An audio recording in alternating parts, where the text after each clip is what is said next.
All right, here we go. So going over the worksheet from yesterday. Another paper like this. Yeah. So you had all your properties of equality listed at the top of the worksheet. Now you're using those properties as you went through. So yesterday I had mentioned this is from an older textbook. So they choose to do some of their properties a little bit different. Instead of saying substitution or combining like terms, they just use substitution because substitution is essentially doing the same thing. It's replacing something with an equivalent value. So on here, they first walked you through one example and they showed you how they kept using substitution when they were simplifying. I don't care if you use substitution when you simplified, or if you said simplify, or if you say combine like terms, any of them really work. But most of these proofs will always start off with what type of statement? The given. So you always have this given up here. All right, that's the first thing that we're going to start with. Now, whatever we're trying to prove, that's always going to end up as our very last step. So I can skip all the way down to the bottom, and I would have x equals 3.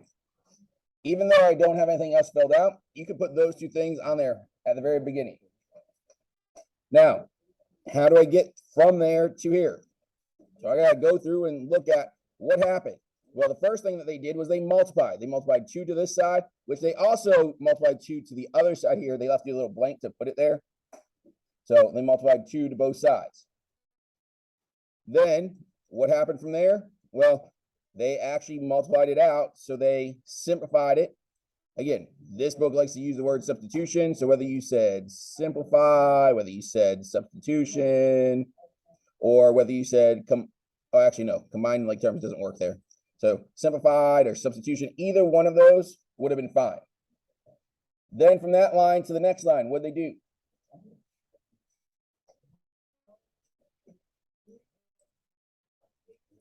They use which property? No, from C to D? Yeah.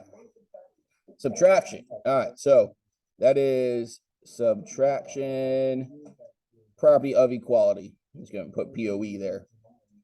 So subtraction property of equality. Now, for E, then they did substitution. They're simplifying. So they actually subtracted the 6. They subtracted the 6 from 18. You get 12. Now, division property. So we're actually dividing. They showed the dividing by 4. Over here, we'd have 12 divided by 4. And then substitution, it simplifies to 3. And that's it. That's that whole proof. On the other side, same thing. Started with the given. You end with what you're trying to prove. Now, notice the reason is not prove. You will never, ever use prove as a reason. The only things that you're going to be able to use as reasons are going to be properties,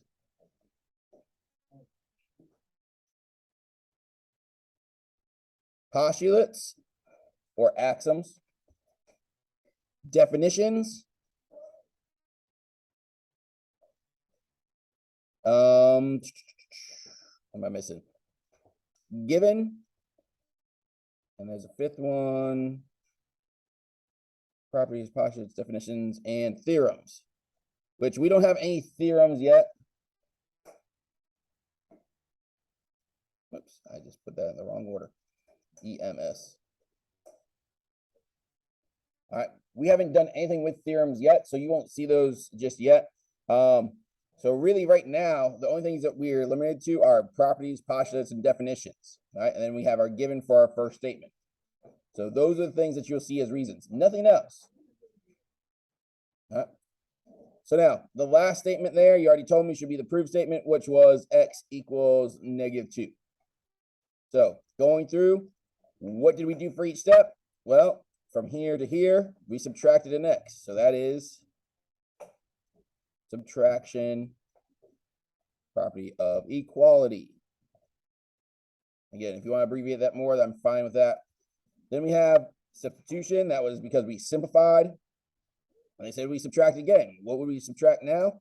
It'd be the 8. So 3x plus 8 minus 8 equals 2 minus 8. We're using subtraction property. Substitution, we're simplifying it. So we have 3x equals -6. And then we divided by 3, so that's division property of equality. You just want to abbreviate property of equality with POE, I'm fine with that. So division property of equality. Again, they got a little bit more complicated as you went. So each page got progressively a little more challenging. The next one, they gave you an example. All right. This one was using a actual diagram up here of something to do with geometry. They wanted you to go through and say what the different properties were that justified each one of these lines. So if you had this and then you had this, what changed? What changed it? What property did we use?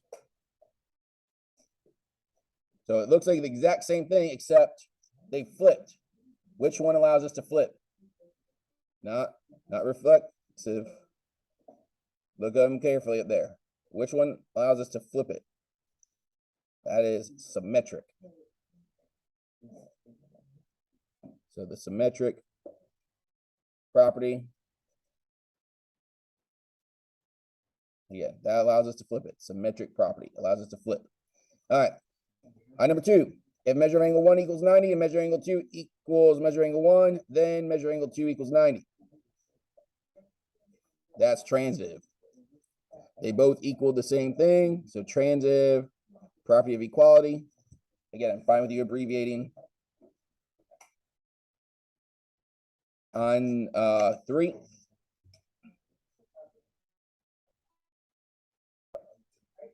So we went from on 3, this one. So we had AB equals RS, RS equals WY, then AB equals WY.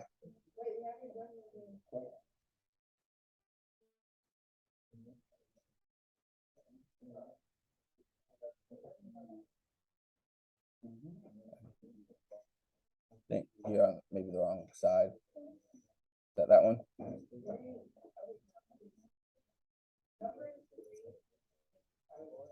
Yeah, this is also,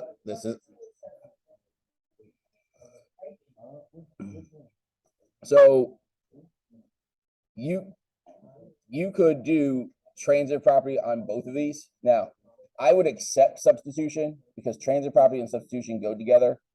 So it's kind of very similar. Now, since we replaced an entire angle measure with a numerical value, I could definitely see substitution. So if you put that, I'm fine with that. No, you're fine. So a lot of times transitive property and substitution can go together. Sometimes it's much easier to tell when they're doing substitution if they're just replacing one part of an equation.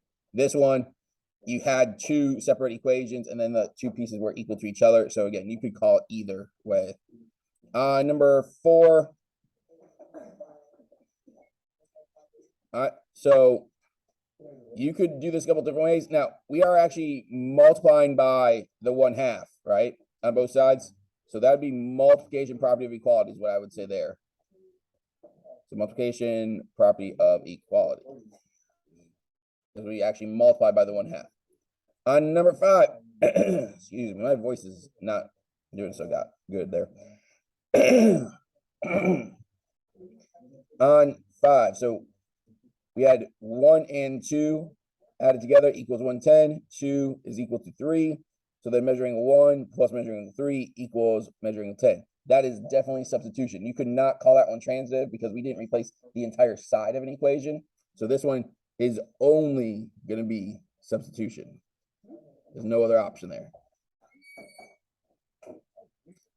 And then this one, again, they just kept it exactly the same on both sides. That's not reflection, reflexive. So yeah, reflexive property.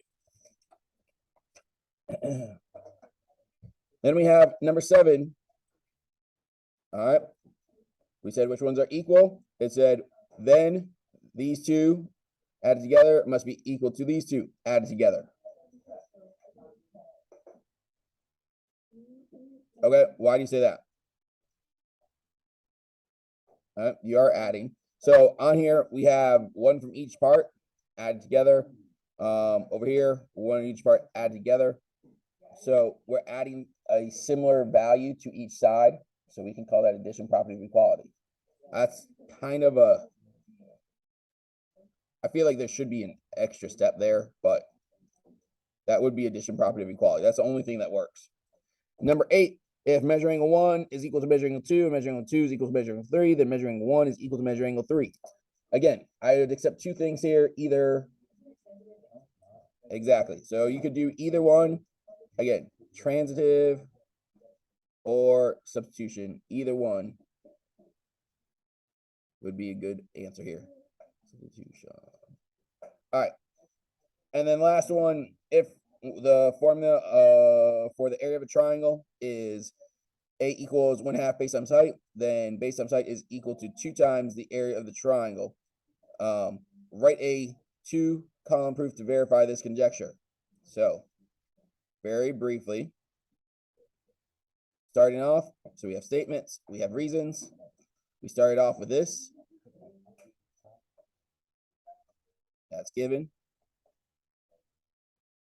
And we're trying to get to BH is equal to 2 times the area.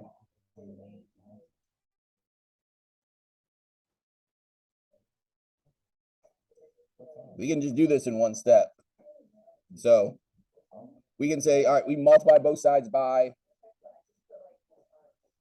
2, so that's multiplication property of equality. If you wanted to show additional steps in between, you could. So you could have done multiplication property of equality first, and then after that did either substitution or simplifying. That would be fine.